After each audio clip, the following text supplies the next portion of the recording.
Good afternoon to you all. With me, we have the Attorney General, Mr. Machaya, right there, and we have Minister Sekai Nzenza, who is actually acting Minister for Industry and Commerce. And on my right, there is Honorable Professor Mutuli Ngube, the Finance Minister, who will be talking to you this afternoon about our cabinet. We had our cabinet meeting today, which we finished a little early than usual. This was done to enable His Excellency the President to travel to Zambia, where he will attend Zambia's 54th independence anniversary. While in that country, His Excellency the President, together with his Zambian counterpart, will preside over the signing of the following MOUs. The Memorandum of Understanding on Gender, the Memorandum of Understanding on the establishment of the Victoria Falls One-Stop Border Post, and the third one being the Memorandum of Understanding on the Preservation of Liberation War Graves.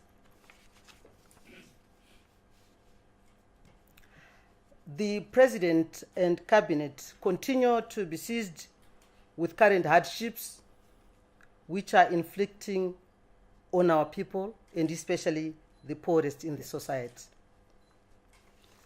Cabinet has put primary focus on the general welfare of our people.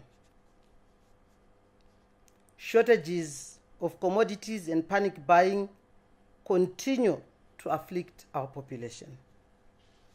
And the Cabinet, to immediately address this situation, has come up with the following. On the issue of price hikes and depressed availability of basic commodities and medical drugs, after listening to the report by the Minister of Industry and Commerce on the prevailing price situation and availability of fuel, Cabinet noted with concern that the basic commodities continue to be in short supply despite increased production by suppliers, thereby reflecting persistent panic and speculative buying of the commodities by members of the public. Cabinet also noted the continuing increases in prices, which effectively pushes the commodities beyond the reach of many of our people. In addition, Cabinet also observed that owing to panic and speculative buying, products which used to be sold over a month are now being sold in just 3 hours' time. A situation which is completely unsustainable. Accordingly, as a way forward, Cabinet resolved as follows. A, that the Minister of Industry and Commerce temporarily amends Statutory Instrument 122 of 2017 to allow both companies and individuals with offshore funds and free funds to import specified basic commodities currently in short supply. This is going to be done pending the return to normalcy in buying patterns of the public and adequate restocking of manufacturers. And so with immediate effect, there will be importation of products listed below will be allowed. 1, animal oils, that is fats, lard, tallow, and dripping. 2, baked beans. 3, body creams. 4, bottled water. 5, cement. 6, cereals. 7, cheese. 8, coffee creamers. 9, cooking oil. 10, crude soya bean oil. 11, fertilizers. 12, finished steel roofing sheets. 13, wheat flour. 14, ice cream. 15, jams. 16 juice blends, 17 margarine, 18 mayonnaise, 19 packaging materials, 20 peanut butter, 21 pizza base, 22 potato crisps, 23 salad creams, 24 shoe polish, 25 soap, 26 sugar, 27 synthetic hair products, 28 wheelbarrows and wheelbarrow parts, 29 yogurts, 30 agrochemicals, 31 stock feeds. This is the list which will be allowed to be imported into the country using free funds.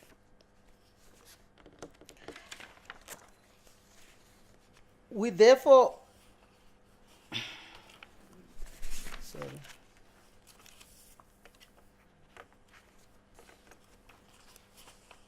Okay.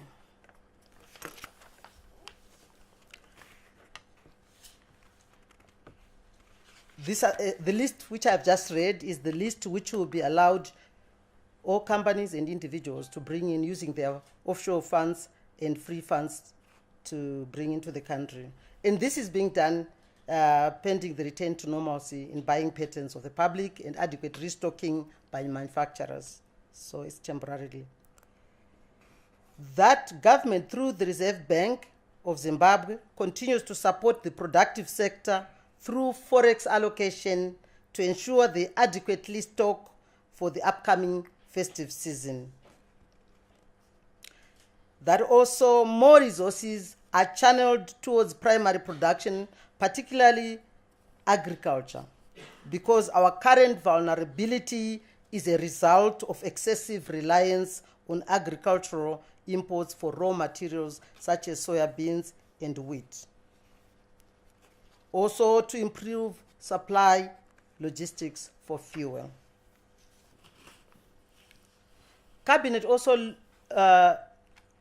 considered and approved the 2019 pre-budget strategy paper, which was presented by the Minister of Finance and Economic Development. This paper will guide consultations between the Ministry of Finance and Economic Development and the various stakeholders, as well as constitute the framework around which the 2019 national budget will be formulated. The pre-budget strategy paper has the following key features.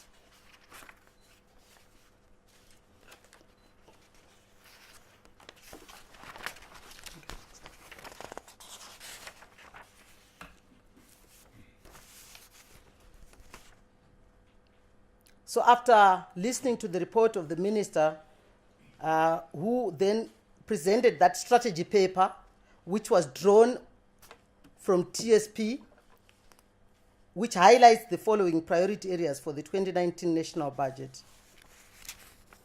I will speak to the priority areas, but that doesn't necessarily mean the list is exhaustive. The priority areas for the 2019 national budget. There will be fiscal consolidation. Would look seriously into agriculture, mining, manufacturing, service sectors, small and medium enterprises development, public enterprises and local authorities service delivery enhancement, empowerment of provinces, addressing rent-seeking and corrupt behaviors, re-engagement, competitiveness of the local export sector. As you can see, this is what your cabinet was seized with this morning. The way forward resolutions put together by cabinet is to actually, related to the foregoing, I've read about improving logistics for fuel, to make sure that more resources have been channeled towards primary production. One of the other one is related to the foregoing. Government resolved that the Bank Act, Promotion Act, which outlaws the 3-tier pricing system, be enforced forthwith. I just thought that was a necessary addition. Thank you. My question is directed to the acting Minister for Industry and Commerce about the SI 122 of 27, the temporary repeal of that legislation. Don't you think that it is counterproductive with regards to when it was launched, the SI 64 of 2016, it was meant to protect the local industry. And also, you might be aware that because of economies of scale in Zimbabwe, our products are not competitive. And now removing that, when that affect our local industry in terms of unfair competition from those South African products. Already, our imports, the trade deficit is already increased by 17%, largely due to those finished products coming from South Africa. Now that when the SI64 was launched around 2016, our capacity utilization was around 30%. Now, because of that SI64, most companies were now giving 90 to around 100%. You talk of Schweppes, you talk of Canes, those companies benefited from that SI64. And now you are repealing it, though temporarily, but I think it will affect the productivity of the country across all the value chains from agriculture to manufacturing. Yeah, my name is Owen from ZBC. I'm sure the nation would want to be told about especially with regards to social media news with regards to the employment situation of one Mr. William Tumani as to whether is he working for the Minister of Finance as the chairperson of the Communication Task Force.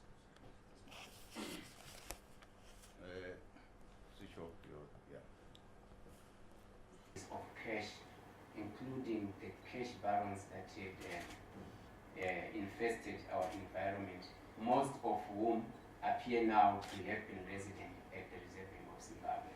We need a direct address to that so that the people of Zimbabwe have an idea of where we are heading in relation to our economy. Thank you very much. Last question before we get answers from ministers. Yes, please. My name is Everson Shah from Newsday. My question is on the last item which Minister Musamba talked about, the Bank Promotion Act, which will seek to avoid the 3-tier or 4-tier pricing system that we have in the country. How do you intend to resolve it, considering the current discrepancies existing in the country? Okay, all right. So I can hold on. Thank you very much for all those wonderful questions. I will start by the Minister, Acting Minister for Industry and Commerce, and then I'll bring in the Minister of Finance to answer some of those. Thank you, Honorable. Thank you, Honorable Mutangwa. Today I am acting on behalf of the Minister of Industry and Commerce, but normally I am the Minister of Public Service and Social Welfare. To answer your question, the people are hurting. We can't have basic commodities which have been listed here by Honorable Minister Mutangwa. It's not that we don't support local industry, we do.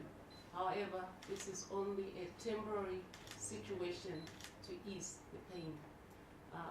Honorable Professor Mule might be able to add more to your answer. Thank you. Okay. Sorry, yes, yes, yes. Just to add to what Honorable Nzenza said, that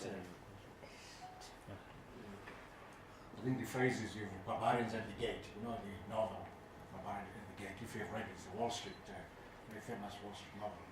So when we're in the situation, and as the Minister said, the threat of inflation, colleague mentioned it here, is upon us due to the hiking prices driven by hoarding, speculative behavior, trading in the power market. All that is contributing to a sharp increase in prices.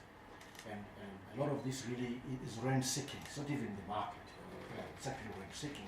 So really the way to deal with it, one way is be able to make sure that those with free funds and offshore funds can import freely the list of items that was so pronounced on. So that by opening up temporarily, albeit temporarily, then that should force supply to increase and therefore hopefully push prices down. So the issue I'm mentioning about addressing the nation about critical shortages, prices and so forth, that is how we've decided to deal with it. The issue of protecting industry, which is an infant industry argument, it would also help if the same industry could also don't make sure that the prices don't escalate the way they've done. Of course, we care about jobs, but at the moment, I think we agree with me that the issue of price increase is the issue right now, and we want to deal with that as we approach the festive season. Make sure that there's enough supply for basic commodities at reasonable prices, and to make sure that also there's no wage pressure that these prices bring to bear on all sectors, all companies within our economy. That's how we've responded as government to this specific issue. But also it will reduce the demand for foreign currency allocations from the central bank, as individuals, companies, entities are able to use their own funds to supply themselves with these kind of commodities wherever they find them in the world. We also understand that there is quite a lot of smuggling, as sitting as Minister of Finance. I'm not getting enough revenue from import duties for a start, but the shelves are full. So I'm just wondering whether people pay their duties and so forth. So quite clearly there's some smuggling. So by opening up the way we've done, albeit temporarily, where things will become more formal, they come through the front door, we reduce smuggling behavior from importers. Thank you very much. There's also an issue about, the Secretary has said it well, which is this is about communicating cabinet decisions today, and I hope that we all appreciate our temporary suspension or amendment of SI1 to deal with these shortages of price. Anything else? The 3 or 4 tier pricing, how do you enforce? Obviously, we're reminding the retailers, whoever is selling to anyone, to enforce it. But Machaya is the best person because it's a legalistic issue. I'll pass on to him. Thank you very much.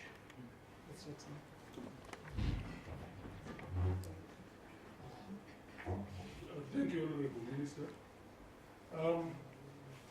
Sometime at the beginning of this year, the Finance Act was passed, Finance Act number 1 of 2018. That act, among other things, amended a variety of acts, one of which is the Bank Use Promotion Act. That act was amended in a number of respects by having additional sections inserted into that act. And one of those new sections is section 10A. And that section 10A is the one that reinforces the idea that the money we use in Zimbabwe, although in different forms, is on par.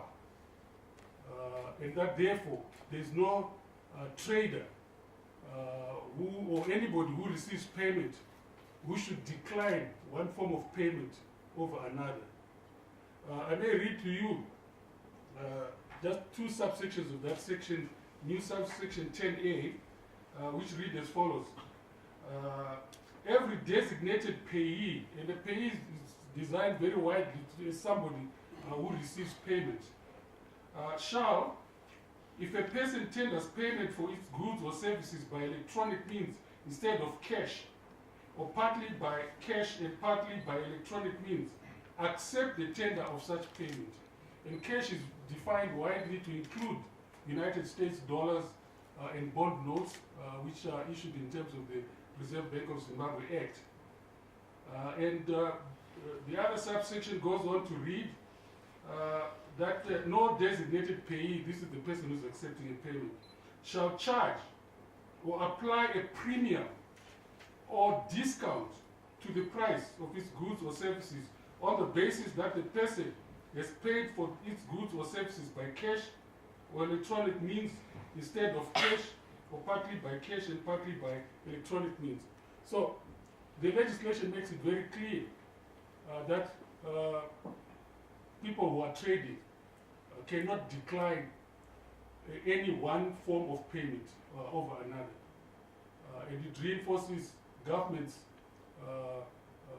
insistence that the modes of payment that we use in this country are all on par, and refusing to accept payment in fact constitutes an offense under that act. Thank you.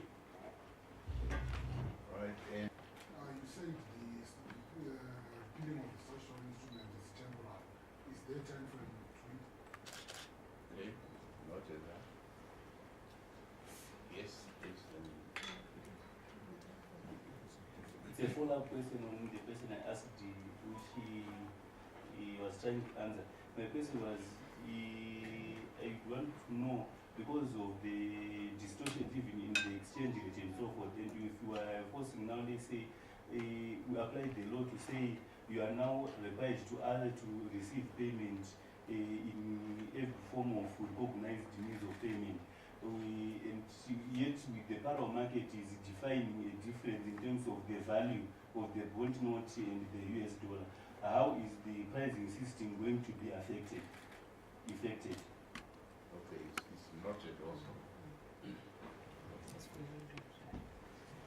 Thank you very much. Thank you. My name is Sorry, before we go to the next one, I think he wanted, Minister of Finance wanted to understand a little more. No, are you asking about the market pricing system not being allowed by the?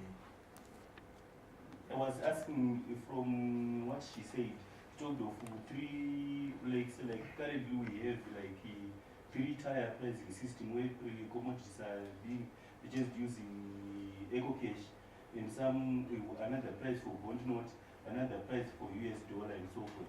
So the essence of the law is it simply to force retailers to accept all modes of payment, but not taking consideration of the value, because the pricing system is quite inconsistent. So how are you going to effect it? Are you going to have to force a blanket for law, like saying if this price is $4, if I'm paying in US dollars, I should pay $4 in US dollars in bond notes or in eco cash, or the payment should be same value? Anyway, okay. Okay, thank you. Mine is a follow-up question also. You signal that, Professor Mtuli, sorry, you signal that you have temporarily suspended SI 122, meaning that anyone with free funds from whatever source can bring in commodities. This to me implies that you are not in charge or in control of the exchange rate at what those guys get their monies. How are you going to make sure that those guys would remain in the multi-currency system? Because right now, Which guys? the importers, when they bring in their products, the market currently is not providing foreign currency to importers, right? It means the Reserve Bank has got no foreign currency to fund importers. They get foreign currency elsewhere, you don't know the source and whatever the rate. And you will then force them to trade at par, $1 US as to one bond note. Is it practicable, and how do you enforce that when you don't know what rate they got their monies at? Are we still in a multi-currency, or we are silently moving into a dollarized economy? Because the bond note now cannot work against currencies you don't control the sources thereof. Thank you. Great, and last one? Yeah. Yes. It's just a follow-up to my earlier question. And I would want to concur with my colleague there that the free funds that you have talked about, the individuals and the companies that you are opening up for the importation of those goods, they are going to get the forex on the black market. Now there is that rate that is going on the black market.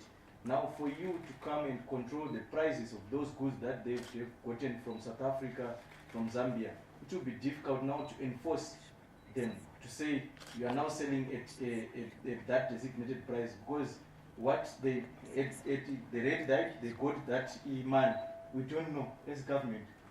We don't have autonomous over the parallel market activities. We don't have to know. You don't have to know.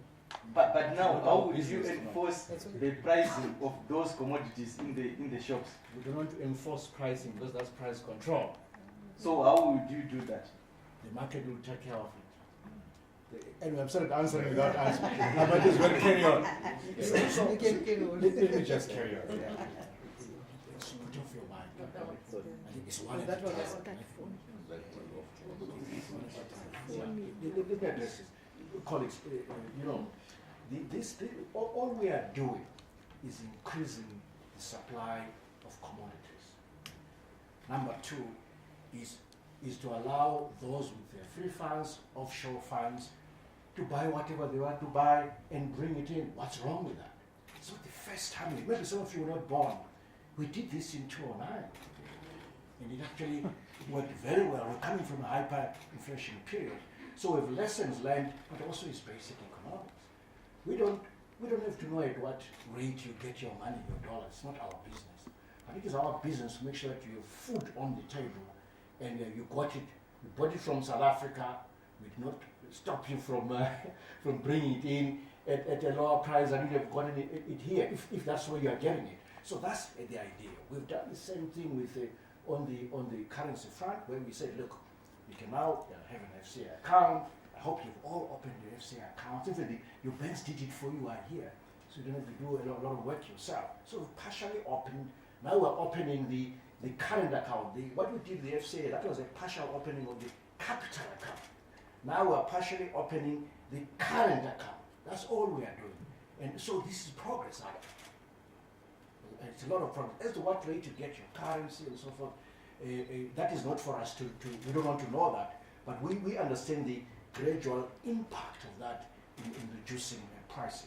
In terms of enforcing the 3-tier, 4-tier pricing system, you see, again, because our reference currency is US dollar, our view is that, look, you can't have different prices of this US dollar when it comes to buying goods. So we are maintaining our official position that you know, there shouldn't be multiple pricing. There should be one price. Any form of payment should be accepted. But of course, in the parallel market, we have all manner of things going on. We don't control that. So our job is just to enforce what we think is right in these circumstances, which is a policy driven by preservation of value, which we pronounced on before. We have the bill, statutes are here, and we'll enforce that. Thank you. We got now the last two or three Mine questions. was Yes, time frame. The time frame for the Oh, the Time frame. time frame. Oh, this is an indefinite amendment or lifting of SI 122. He wants to come in on AG. Yes, I just want to explain that what we are doing is not to suspend the operation of the entire statutory instrument. This only a partial amendment of the statutory instrument. What will not be amended on that statutory instrument will remain fully in force.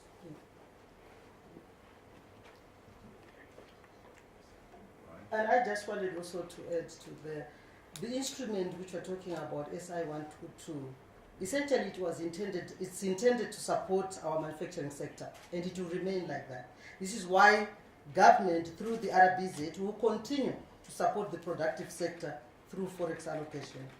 It's just that you cannot allow a situation where basic commodities are not available for our populace. We cannot continue to see a situation where our people are actually starving.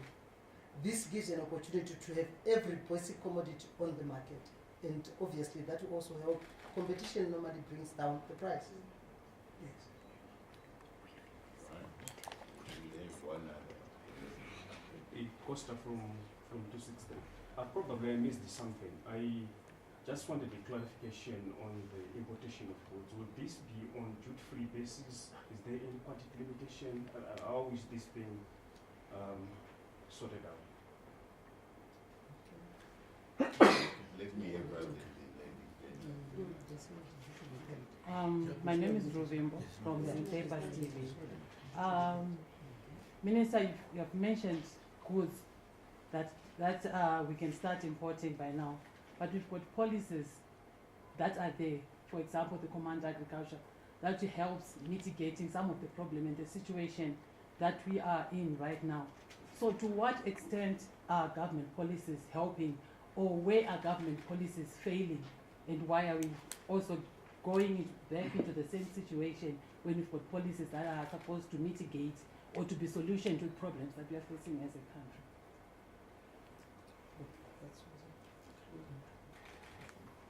Fine, so those were the last ones. Yes, yes, go ahead. Are these basic commodities duty-free? They are not. So the duty still applies, but the licenses fall away. It is about the license requirement, which is what has been slowing down the importation. So those are still in force, and there's no limit on quantity. You asked about that. Yeah. On command agriculture, whether that's consistent with us working, but it has worked. As you know, that we're 500,000 tons now on the maize front in our strategic reserves, so it has clearly delivered, and that will come in handy if El Nino gives us trouble, as we expect it to give us trouble going forward. Or obviously, the situation will be worse without command agriculture. Exactly. So we're still facing this deficit even with the program, and of course, going forward, we'll do everything we can to support agriculture, as has been said, in terms of the budget preparations, and it should be like that. Absolutely. Okay, on this note, let me thank you, honorable ministers, for giving us time.